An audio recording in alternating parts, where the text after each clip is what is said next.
chairman le voina kan ho tu pa helaya athu soi kan ngai thak tur ke sanga ex minister le PAC member ni bo tin kan chairman block president thopui te unit shanga unit pui president le thopui zong te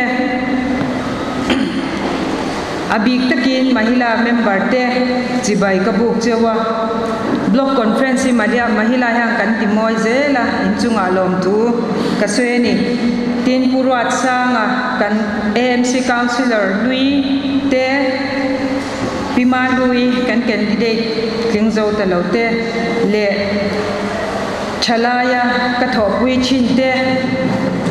anmel ka mulo na rei to tak tak ten ron langa alung len thaka chibai ka bu big riau chuni zai kan ngai thak ka katia em kan len hi mai lo zai thiam ti ka shelawa lo zai thiam lor lu tu ka kut pha moi han sa se kut pha moi sakna noya han lam lok lo pila cha kom khop mai lunga ti lenga hei voina aizol is tu kali chuan ri ruwa pa ena chite in sheve kanga pa ena te purina sai lo te chalaya min ka shwai chin tu ten nya i ri ruwa an thar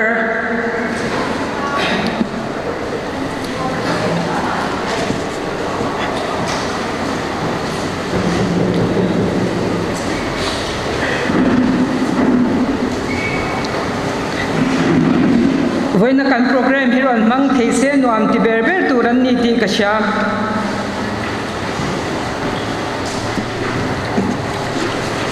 abulchan na bakwa in lo shithya mula voina kha kan to president ina soyang khan ron kaltur kan nilawa ma se kaltura kan how tu tin an rat bu Cornell Zwala athei lo wangin tihan karon kalang tinge local very ngot min ti kha kan lawa kan chairman po kami shil fya sakro katya ruat lawa local ringot ni kha ati chi vak lawa suwang chuanin in base yang kani lo pon in ngai dam na kadila voina mahila member te block president havin hetiza din lo thok chwaka lom thu ka soya pupara kan DCC GS khan thu tha tak tak asoya kan kaldan tur kan din chante kaushan meichang kan ni ti kha kaushan nu ho in manga chuan chitaila kaushan pui tha ti chak tura ding kan ni angkhan mahila chu MPCC tha ti chak tur thalai chu MPCC tha ti chak tur KGP ang ani kha khatya ang kha ania chu bang chuan activities kan nei rengin block angpon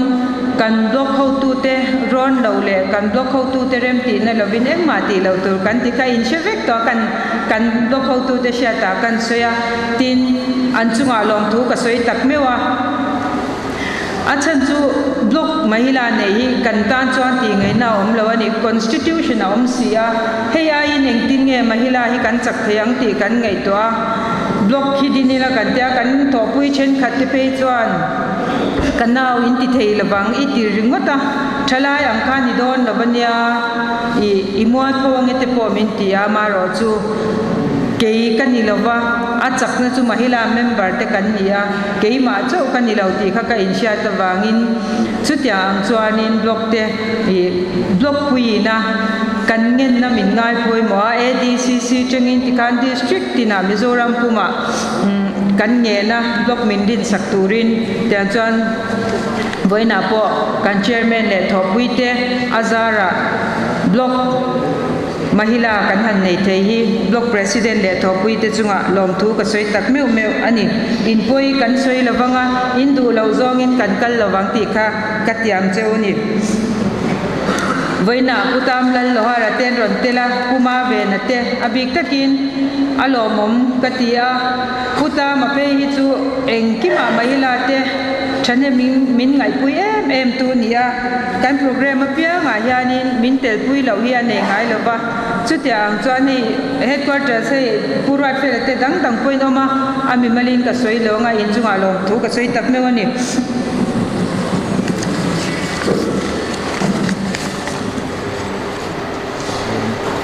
pulal sota president thar thatak mai kan han neya kan chia tur chu pulal sota kan president hi kan president kal chuak ta pulal than holan amirin tak ai o tura adani chu wang chuan pulal than holan nung rin taka kan zui ang khan pulal sota nung hi rin takin phei khai rual takin kan zui hi angaya president tha kan nei kan tia president tha mirin mipam hamlo midik kan neya mitam takin congress party lopon minlom pui moti mei turania eng angpon president tha neila keni workers ten anung kan zui zo lo chuan president tha ni na kha engtikama alotin na kha kan hu thei don chuang lova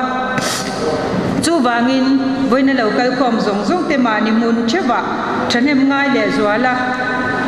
party tana thok turin kan ngen chewa tin ka soi mei ni china thalai report ron petu section chung mai kan ne kha tyang thalai fel fai tak kan nei te kha lom om ka ti thalai ni wanga wi sai zu in mai tur kan ni lo fel fai taka party thalai shwai tur kan ni ti kha hei thalai president lui te kan ni na kan la in ti ta tu ma achang phei chuanin kabala in ti thu mama te yang ka in sha ka in tha sung le china kan thin lunga in la khat biama in chak le in mo hi kan dua chu wang chuan nung takin thala ka lo shwai zel turin pulim puele hote kan ngen ve cheu ni in lung ruan na tha kan ma moe me ma soyang kam pulal sota president chatak mai kan neya ani nung hi kan sui zo lawang tia hlau oma chat lo thei lo na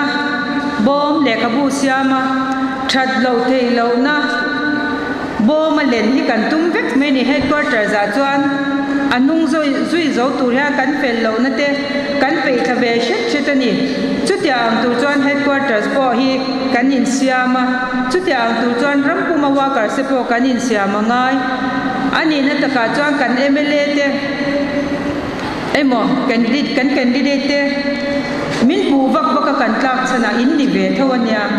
fel lo na kan nei cheu in pu ton phik tur kan nom lo de kan soi ve nge min pu rei to boka kan unit shwai tu te wanga congress chak lo hi ve tin photina ha kan nei ve thawani kan block shwai tu te wanga congress chak lo te kan MLA candidate te wanga congress chak lo te ke in soi bang mya lo kan tel ve kani MLA chin te po candidate te po chu wang chuanin kan tlak chana in pu ton na te hi ti to lo ila tu na chuanin pei kharwal takin kan nat na te kan in pu ton na te hi da tha toila felitum to angu kan fel to don ti la shwai tu tharin min kai shwai bu ka fel kan tum to ke ni po kan lo ti diklawa te kan trong kam diklo le lom lo zong in lom lo zong kan man chin na te kan in chira ti to lo kan tum kan in siam that ki kan tum ve me mani chutia ang chuan tin lo na chan te soi to lo di dak taka chuan unit le block ten thei to pin chua kom kilkar zong in ba kwala kan headquarters a kan ke chetak mea achan dang soi don chuan soi tur tam mea kan vice president kan home minister in min chwasana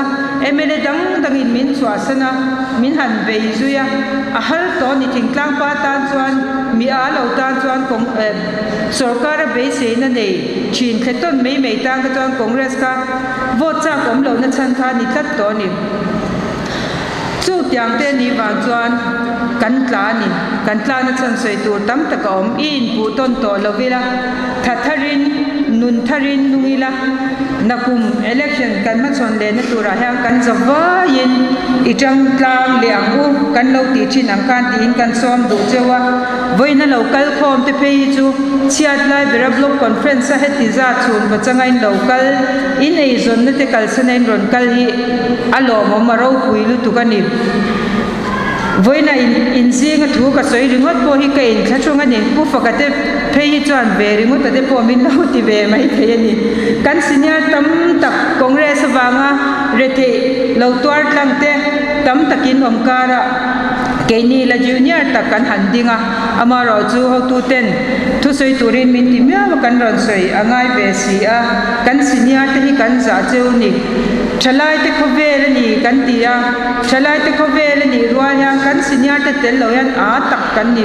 kan senior te tel lo yan ron tlak kan ni lo reng experience ka soi ka thu soi na hi chuan ka soi deuh tlang queen ka sha senior te poi mo na hi kan thau tha ang ti hlom trong hun te trong lo hun te chet lak hun te chet lo hun te thin rim hun te thin him enge lim lui tat thun te engkim politics a hun le amun an siani ke ni chu kan thok thu ta kan report ang khan ni lova he ta an rin em ani ka ti china political science kan zir kan tia ma se enge ni mitiam te hi chun poi mo lu tu politics a in da nyam lo bangu ke chu lekha ka thiam si lo po som po ka pass lo ka mela thalawa kan kho sak ko na zir lova ti te in kil toina te hi kan nei alo om congress party ta chuan congress mirin om tu ka lui in om chuang lo ai lu hin om lo ni jan kan kalna te jan ma sa kan kalna te hei voina kan pu pu ke sabial lu ya kan kala marjar congress te mel mu te tur ten lo lo om no le ni an fak om mani khang ho te awanga voina kan senior te wanga sarkar na te po hi changle thei chin kan ni ti kan in siat apoi mo lein ka siam kan han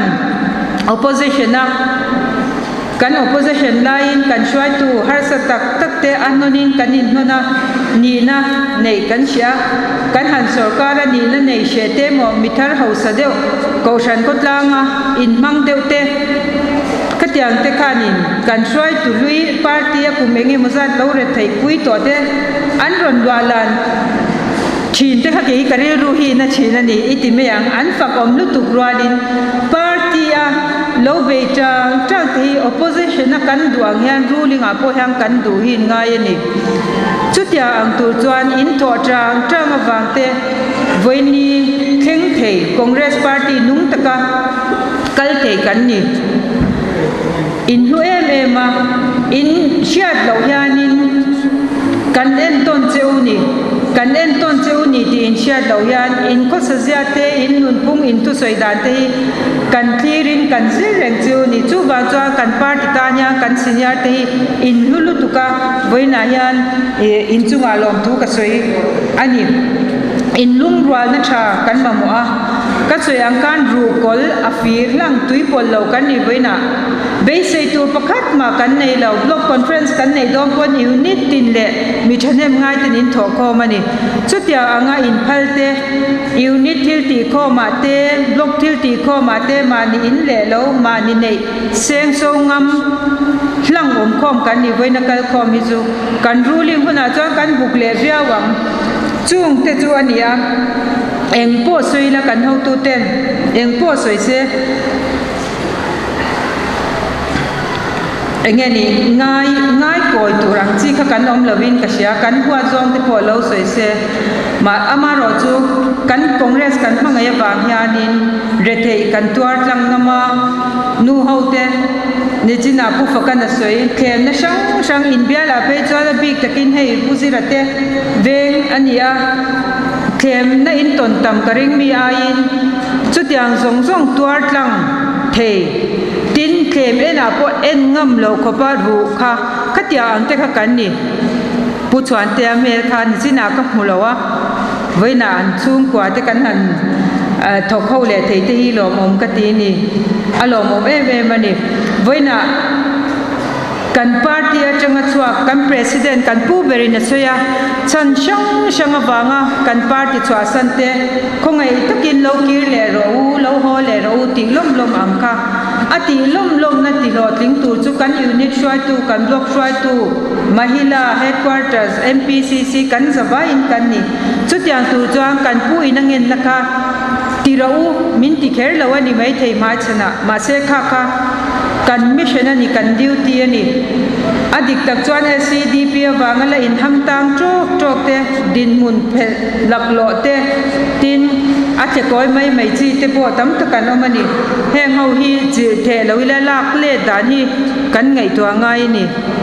thin lung congress ya lo thei lo na wanga in pe te po kha om the ani vek tin khó tin hian chu tiang chu kan oma chung te chu a hui khom sham na kha kan tho tla na ngai I khang ang chuak to ho te kha kan lak le ko chuan sarkar na kan hu lo ve kon sarkari kan hat lo le ang chu te tan tak chuan kan unit te kan block te kan poi mo ni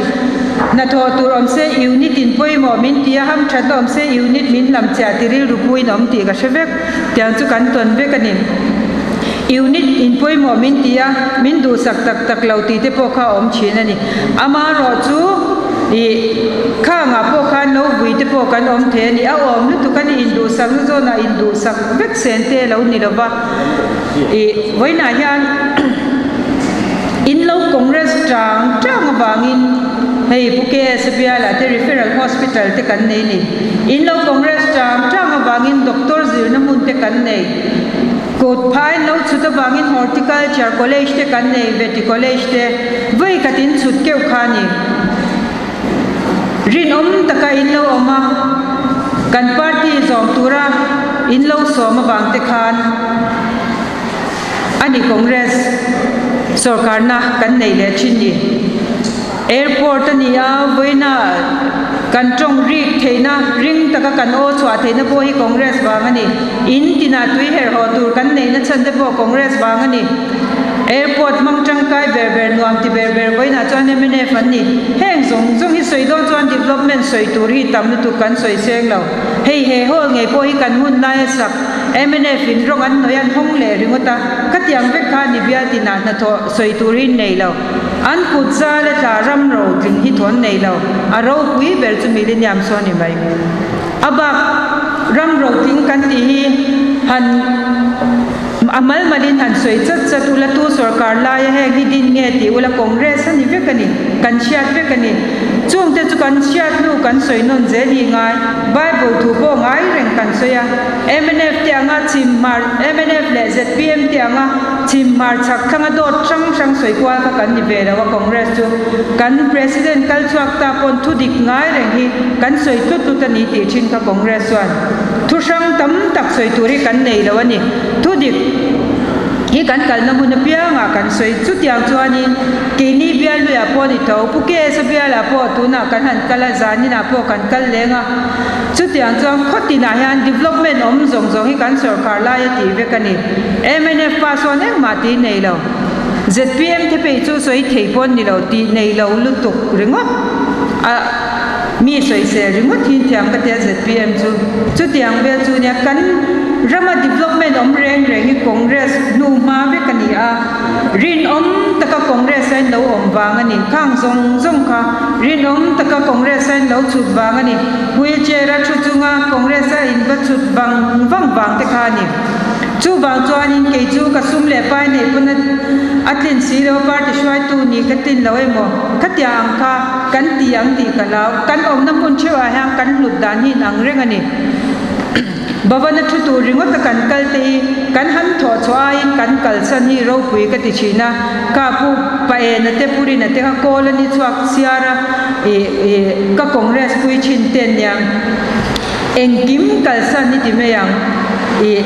mani chung ko sak po ngai to ala congress katia ang chi te zara khala ni vein kan thlen ni chung zong zara chuan ni kan rama hian ram ro tling alo om heng te po hi kan soi tam kan sian nu mani se kan soi non fo tulin ka sia kan tar lam ve ni in lung rual na tha kan ma mo em a in lung rual na tel lo chuan na thei lo soi ang kan in kan hununga kan ho tu lu te a in lung rual na ke chea party kan ke che bo ya ni khang te ni ba khat kan zawai unit a lung rual lo thin te po lung rual tum toila bloka po frontala thalaya ni se mahila po ni se upawinga te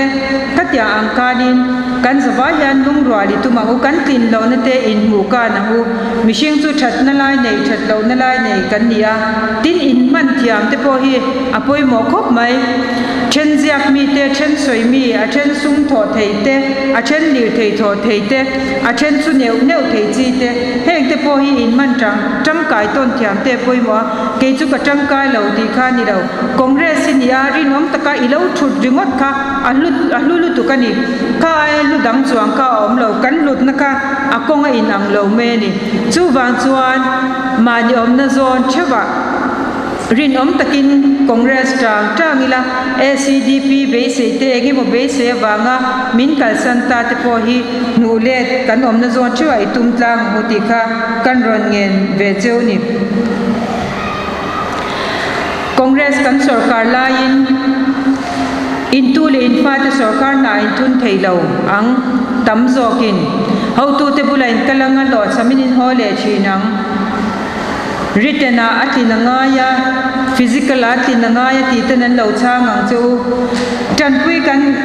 du ngoi cheu khada na om sia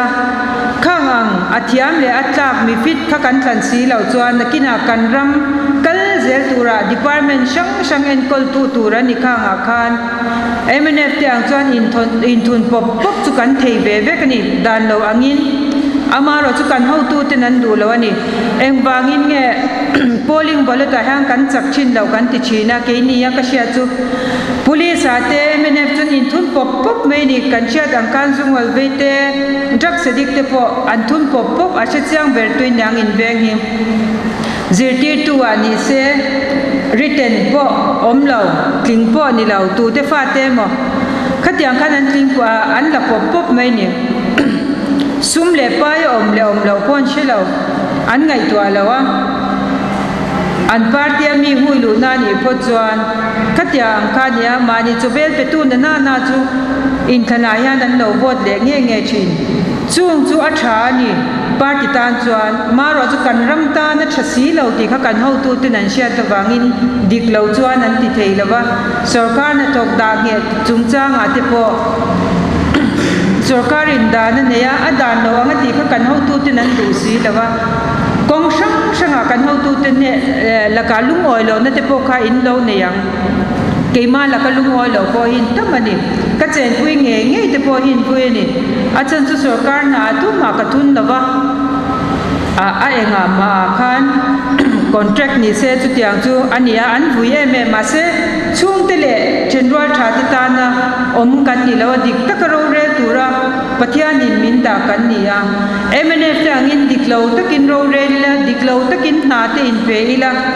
a diklo ni kan ram ya na tuar don chu kan ho tu te nan mu pha ka wangin sarkar na la ka po tam tak kan vui ni chung zong kan vui na te chu voi na chuan da tha sam to ila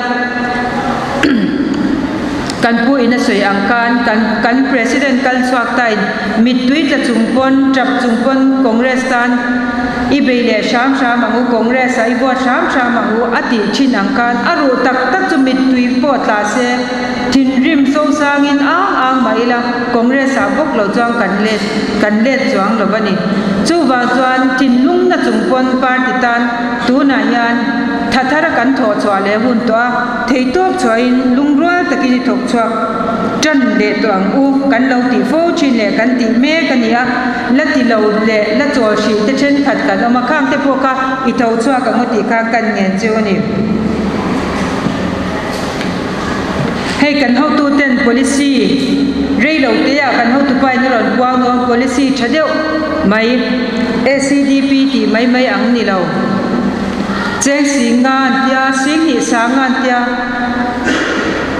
avai bi mi nan tia tuna abekang in an ti le to a khatiang ve khan ya ma se kan ho tu te hi chuanin kan tiang an ti hi chu an ti ze no pang chum chia bot kan nei ma tangin kan tiang ti hin ti ze la ni kan ho tu te han chu wang chuan he ta hiam policy thatak mai puan chwa to nei chu ta chuanin that lo thei lo na bom kan tiang te po tin soi tur tam ta ko mani ma se puang tu tur kan ni si lova trăng trần quy na kan ti te trăng me lo tin tu ma ve khang trần pui na te trăng thầy lầu te pui na te trần na chang she lầu khát yang zong zong hua vek tur kha ACDP vot la top tur hi kan pui han ron puang don ni abik takin kun na thok tu te tan yan be sei tu sa ta ko mani chutia ang chu kan ho tu ten an duang me ka rei lo te ya kan pui han akwan turani a chunga te po chuan ani na taka chuan tu na chuan campaign po har lom in ti phur har ACDP basin an tang thup box ya keinin vatuk tar tur kan nei si lawa contract back tur tiam tur kan nei to box si lawa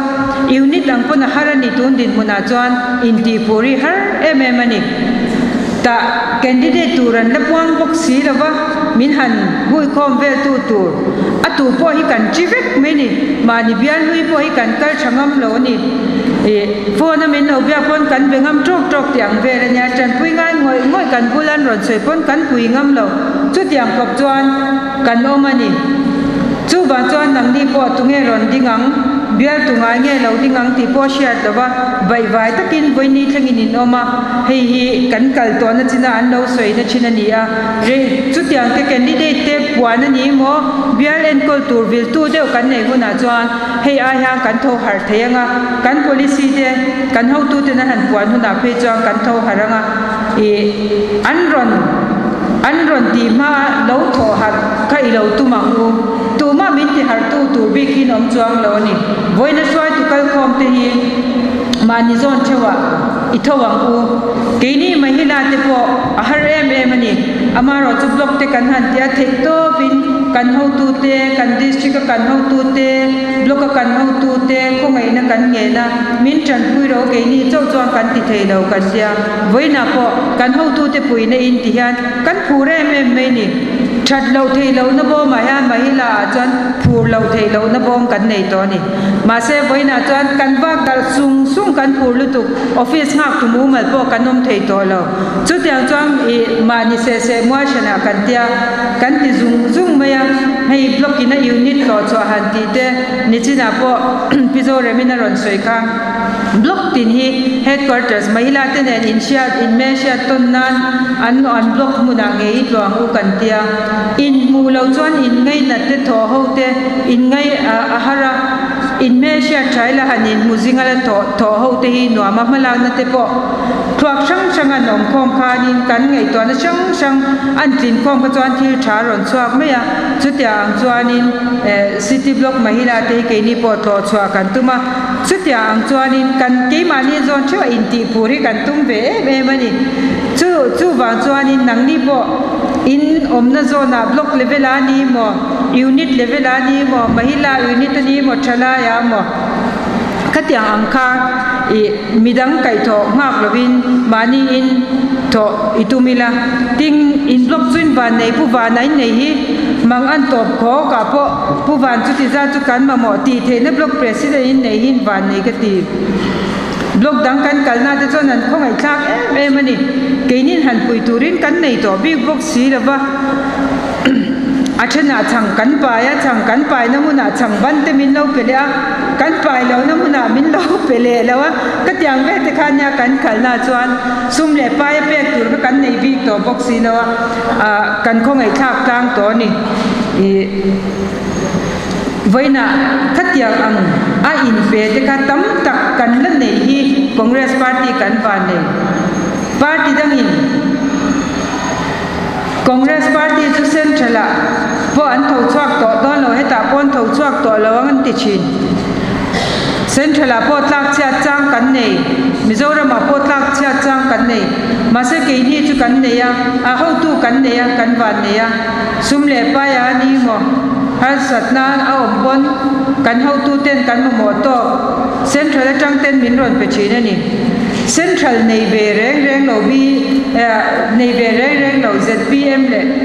MNF yani central chu ti khati hi min han ti ve khang lang china central nei ve lo soi tur po kan ni lo ni an ni chu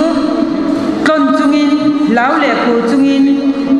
central BJP zuma mizoram azum she sin katiang kania keini chu central kan ho tu te kan tho pui te sin kan chian te ni sin chu congress ni nom na ni ZPM ti la sarkar hin nat lu tu borak hi an siam thiam em in kan ma sa po sarkar na siam tu khopin borak kan siam thiam ani khatyang ang te kan ni a an borak ka chuanin ZPM in tha kan ti chin thu ber po shiat lo president an nei working president nei leader an nei boka president kha thu lo ber bok sia an kaldan hi adang dai ve shim boka an mani chunga yani in beina na ser tuka tin mizoram chunga remote po lai marale chakma district ka hianin MLA hin nei reng lawang ZPM hian district pathuma nil chuanin MLA nei sarkar hi na lu tukani engpo ni seng party dang soi chat vakiram te pho kan la lawa an mani min soi chat ang hian a ru hian ti zeli le chuanin mi a kan ni ve mai don sia soi zui zel lo ta ila apoi mo bera chuanin kan va ya rinom taka